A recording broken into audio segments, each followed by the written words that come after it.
नारायण मुजुमदार, बंगाल की ऐसी सभी महान विभूतियों को भी मैं नमन करता हूं। साथियों, कुछ दिन पहले राजधानी कोलकाता के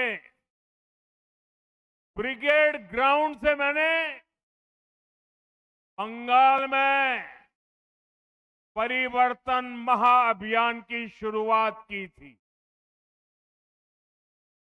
ब्रिगेड ग्राउंड की वो ऐतिहासिक तस्वीरें, वो जन सैलाब, जनता का उत्साह, जनता का जुनून, तब से पूरे टीएमसी सिंडिकेट घबराया हुआ है।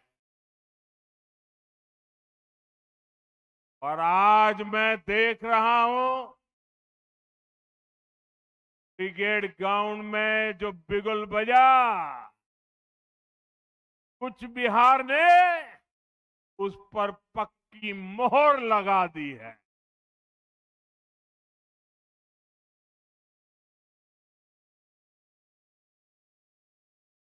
इस माहौल और हुजूम ने ये पक्का कर दिया है,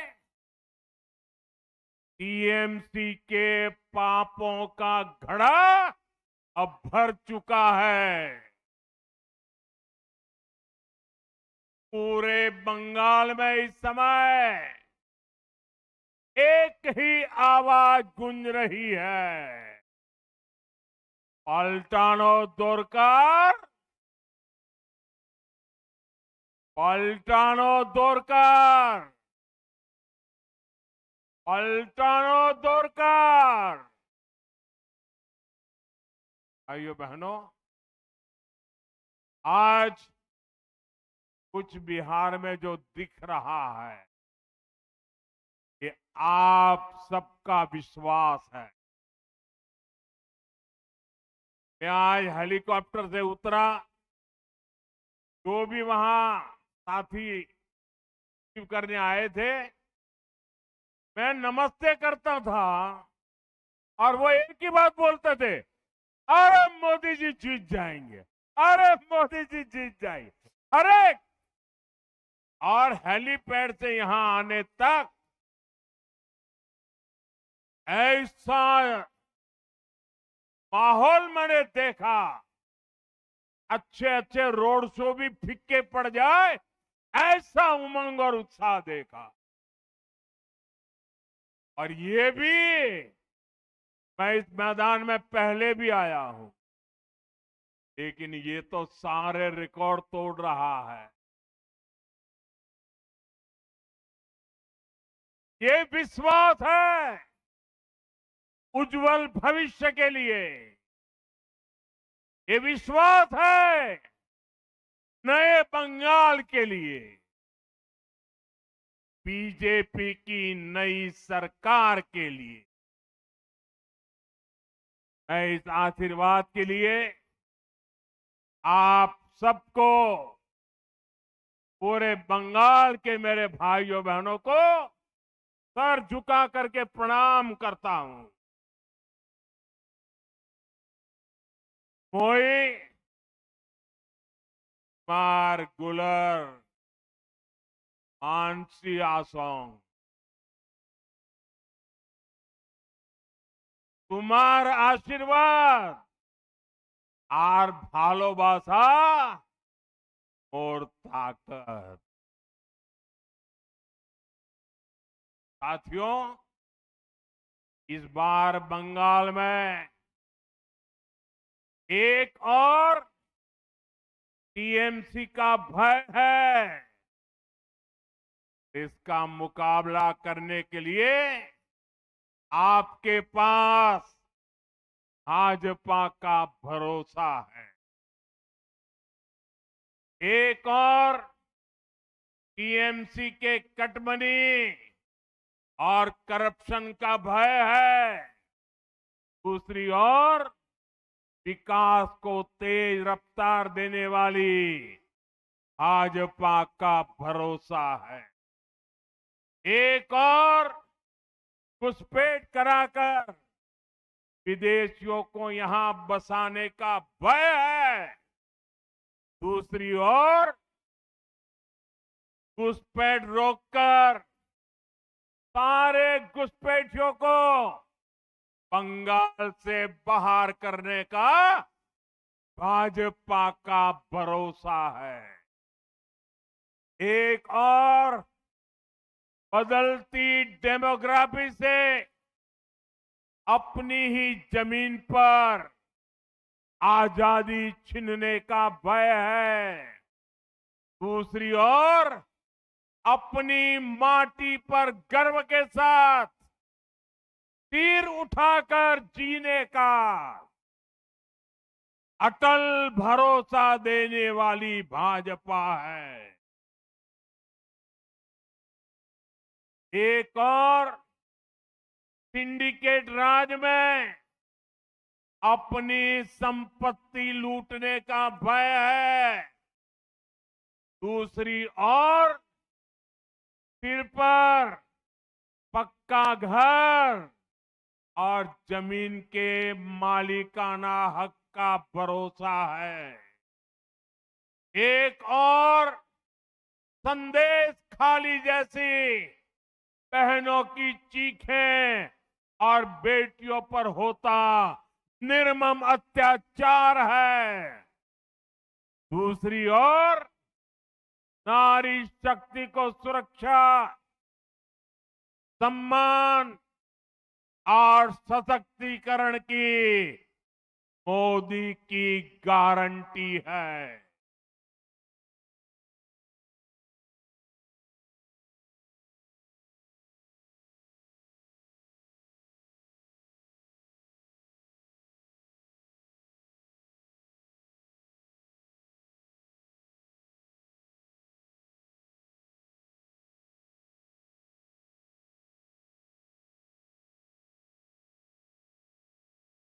एक और बढ़ती बेरोजगारी और पलायन का भय है। दूसरी ओर सुशासन, रोजगार और एक आत्मनिर्भर बंगाल का भरोसा है। साथियों, मैं आपको एक और बात कहूंगा। मतदान वाले दिन टीएमसी के गुंडे आपको जितना भी डराए, आपको कानून पर भरोसा रखना। इस चुनाव में बंगाल से भय भागेगा। भाजपा की महाविजय से भरोसा जागेगा। बांग्ला থেকে ভয় পালাবে, মহা বিজয় থেকে শৌর্য जागबे। और मैं आपको भरोसा देता हूं, इस बार चुनाव के बाद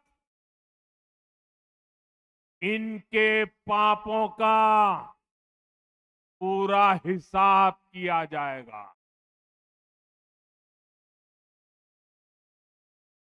चुन चुन के हिसाब किया जाएगा।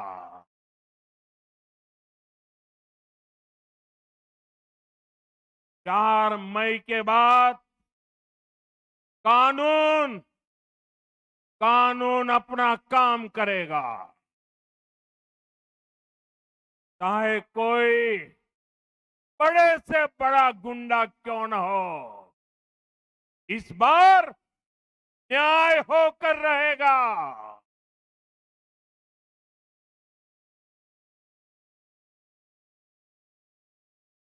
एक बात मैं आपको और बता दूं, इतने वर्षों से बंगाल की जनता का पैसा लूटा गया है। हर भ्रष्टाचारी को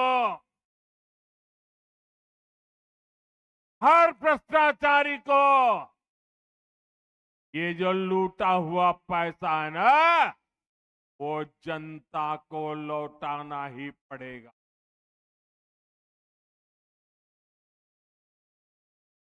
साथियों,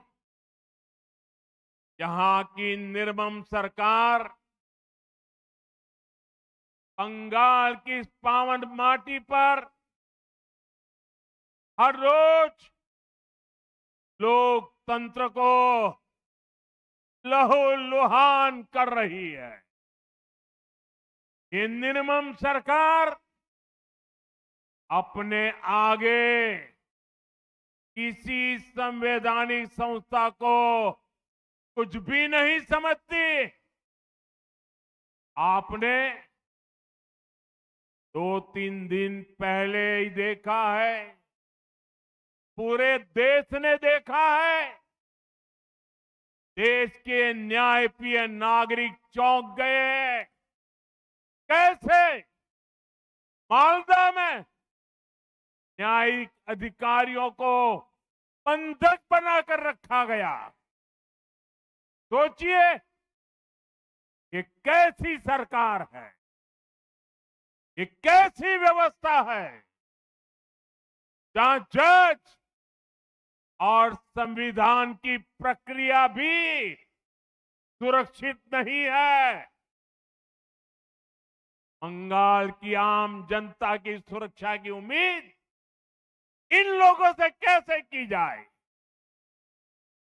मालदा में जो हुआ वो केवल टीएमसी की उद्दंडता ही नहीं थी, ये इस निर्मम सरकार का प्रायोजित महाजंगल राज है।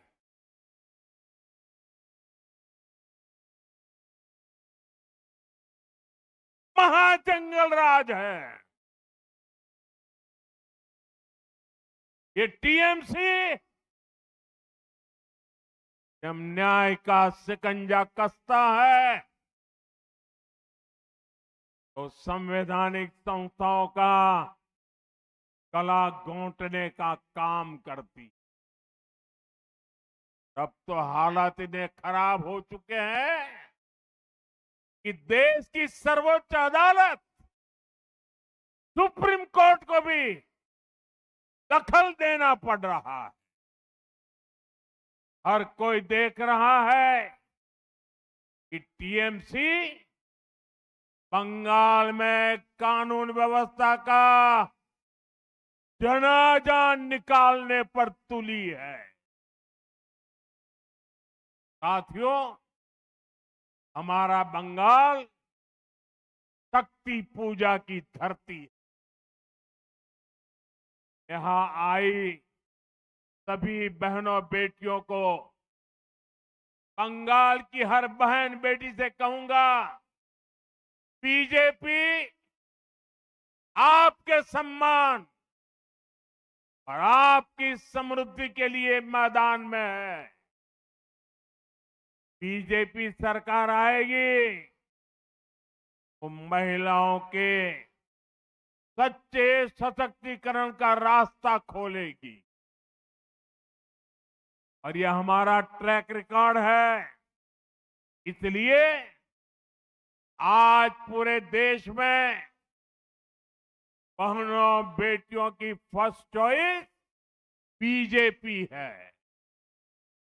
साथियों, अभी तक केंद्र की बीजेपी सरकार ने हर प्रकार की मूल सुविधाएं बहनों तक पहुंचाई।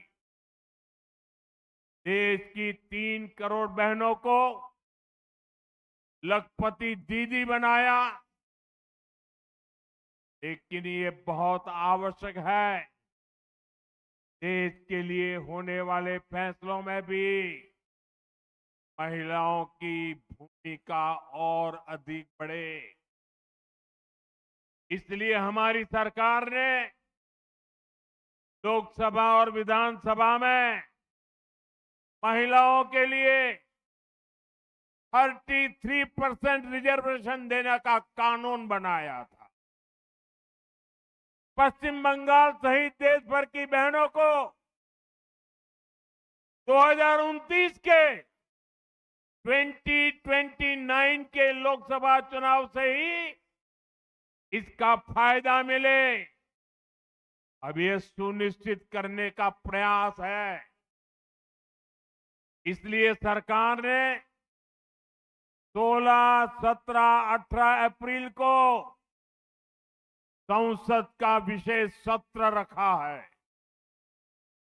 माताओं बहनों का यह हक 40 साल से लटका हुआ है। अब और ज्यादा देरी ठीक नहीं है। हाँ साथियों, मैं कूच बिहार से देश के सभी राज्यों को फिर भरोसा दिलाता हूं कि जिन भी राज्यों ने जनसंख्या नियंत्रण में अच्छा काम किया है, उनको सीटों के विषय में कोई नुकसान नहीं होगा। सभी का फायदा ही होगा। सभी राज्यों की भागीदारी और सबके अधिकार सुरक्षित रहेंगे। हम संसद में इस पर पक्का ठप्पा लगाना चाहते हैं कि महिलाओं के लिए अतिरिक्त सीटें बढ़े, ताकि राज्यों को इसका बड़ा फायदा मिले। साथियों, ये पूरे देश का काम है, ये किसी एक दल का काम नहीं है। इसलिए बीते दिनों हमने सभी पार्टियों से इसको लेकर चर्चा की है।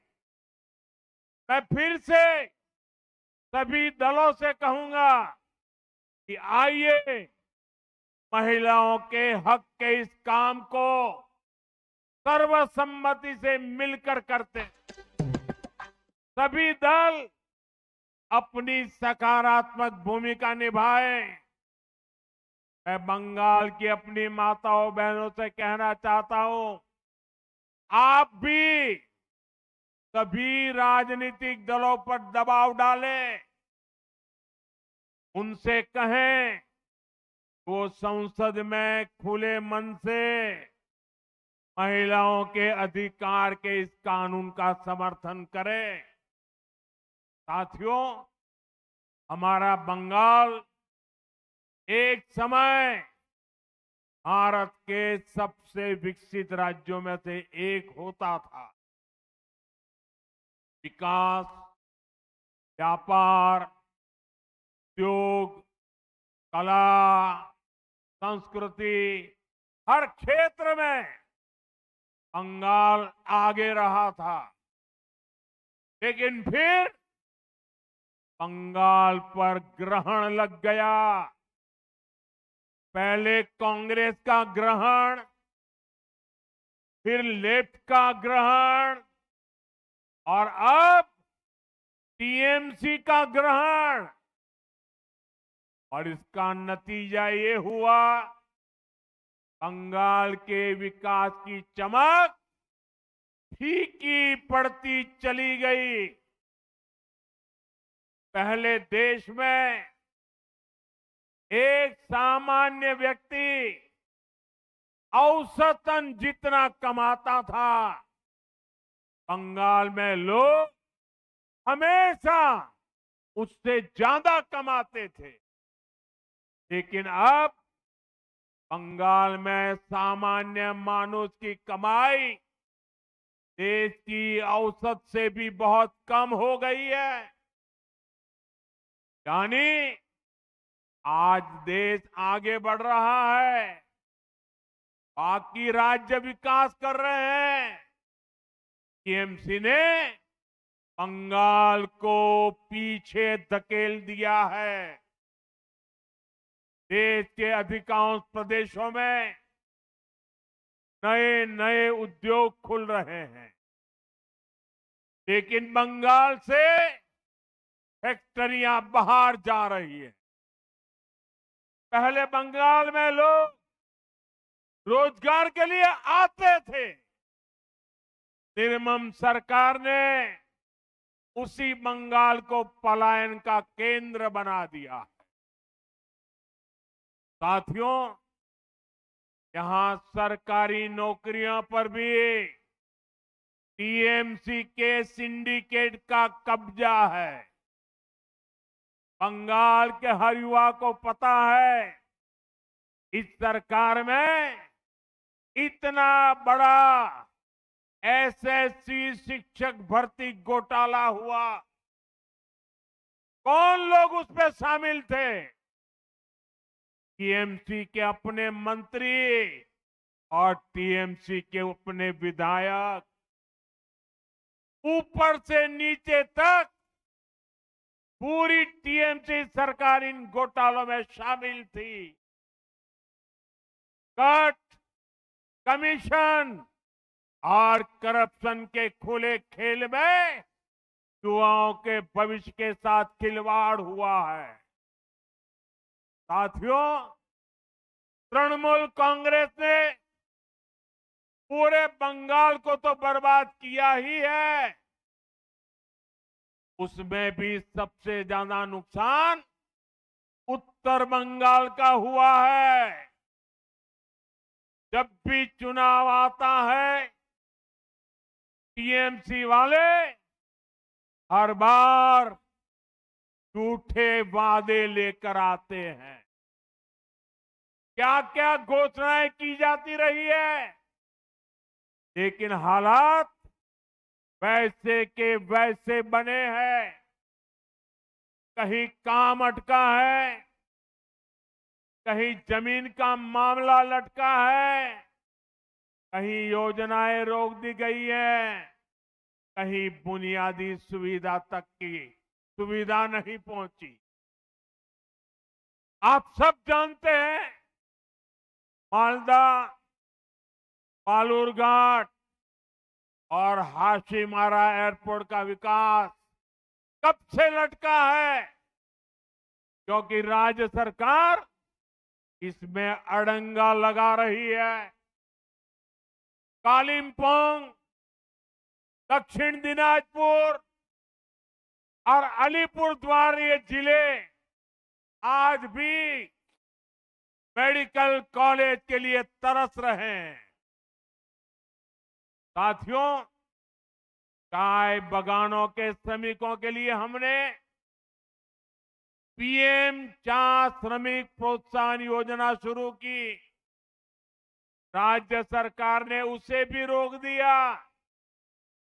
यहां के बिभोर, लोधा, टोटो जैसे जनजातीय समाज,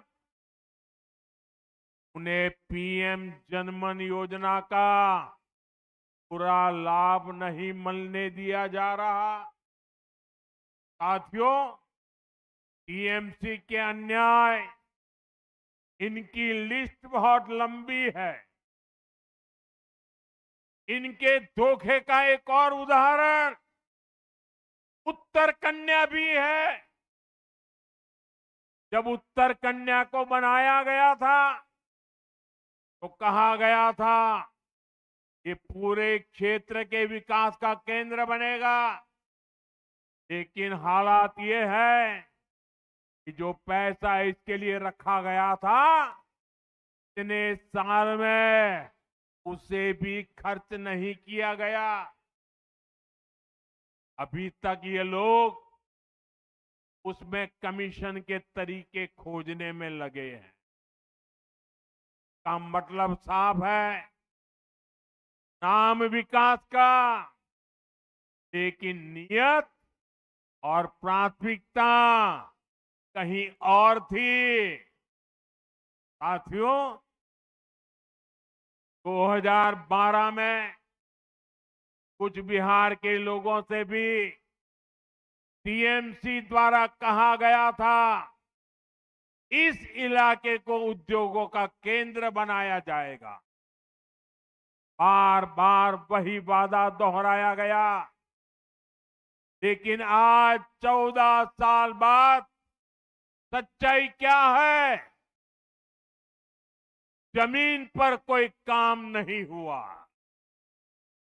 2021 में मेखलीगंज में 300 एकड़ के इंडस्ट्रियल पार्क की घोषणा की गई थी। आज 2026 चल रहा है, पूरे 5 साल हो गए, लेकिन इंडस्ट्रियल पार्क तो छोड़िए, एक फैक्ट्री तक नहीं लगी। आसपास के जिलों में भी बड़ी बड़ी बातें करने के बाद या तो कोई काम नहीं हुआ, या फिर अगर कहीं कोई उद्योग आ गया वो टीएमसी सिंडिकेट से परेशान है। साथियों, आज कुछ बिहार के किसानों के साथ भी बहुत बड़ा अन्याय हो रहा। हमारे किसान भाई बहन कठोर परिश्रम करते हैं, पसीना बहाते हैं, लेकिन किसानों को फसल की सही कीमत नहीं मिलती। यहां पर कुछ बिहार के आलू के किसान भी आए हैं। मैं आपकी तकलीफ समझता हूं। आप मेहनत करके यहां आलू का रिकॉर्ड उत्पादन करते हैं, लेकिन जब फसल बेचने का समय आता है तो उसे औने पौने दामों पर बेचना पड़ता है, क्योंकि टीएमसी सरकार ने आपकी कोई चिंता नहीं। यहां कोल्ड स्टोरेज की भारी कमी है। आलू चिप्स बनाने जैसा कोई उद्योग नहीं जो बड़ी मात्रा में आलू खरीद ले, इसलिए फसल सड़ने लगती है, किसानों को नुकसान होता है। भाइयों बहनों, किसानों के लिए बेहतर जीवन और बेहतर अवसरों का काम केवल बीजेपी ही कर सकती है।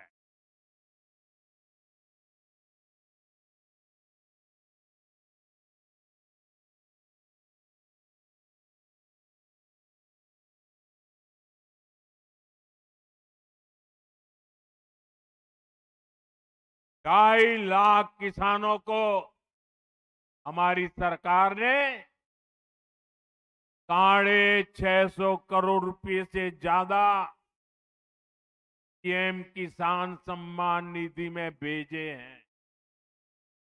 4 मई के बाद आपके आशीर्वाद से डबल इंजन की सरकार बनेगी।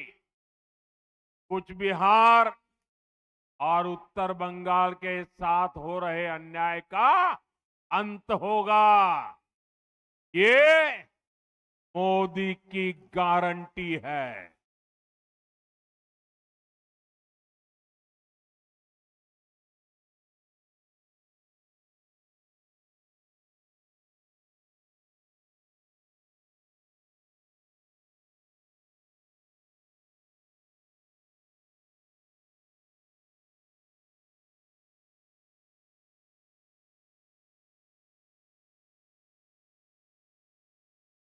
कुछ बिहार एवं উত্তর বাংলার থেকে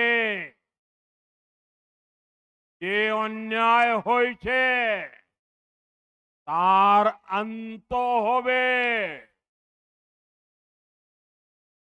এটা মোদির গ্যারান্टी। साथियों, तृणमूल शासन के 15 वर्षों में बंगाल के सीमावर्ती इलाकों में डेमोग्राफी में खतरनाक बदलाव आया है। इन घुसपैठियों को टीएमसी का सीधा संरक्षण मिलता है। टीएमसी ने सीधे अपने सिंडिकेट में भर्ती करती है। इनसे बंगाल के लोगों की सुरक्षा को बड़ा खतरा पैदा हो रहा है।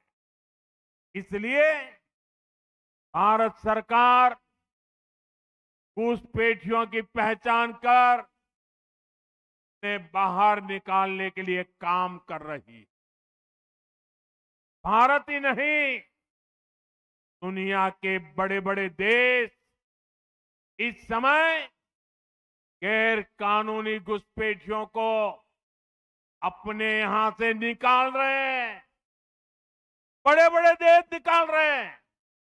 लेकिन भाइयों बहनों, बंगाल में टीएमसी सरकार घुसपैठियों के बचाव में लगी है।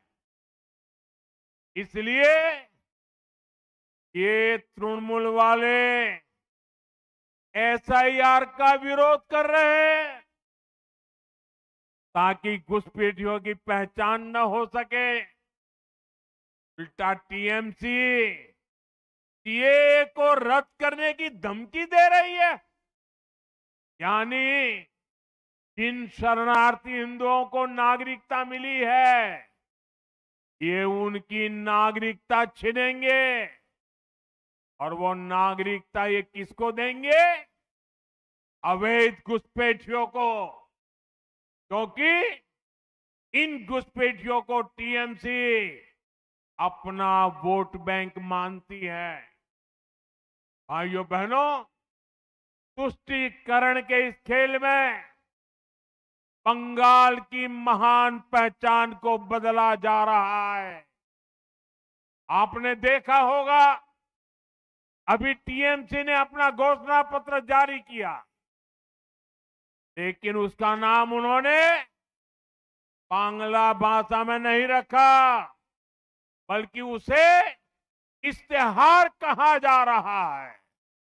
आप सोचिए, ये कैसे बंगाल की पहचान को बदल रहे हैं।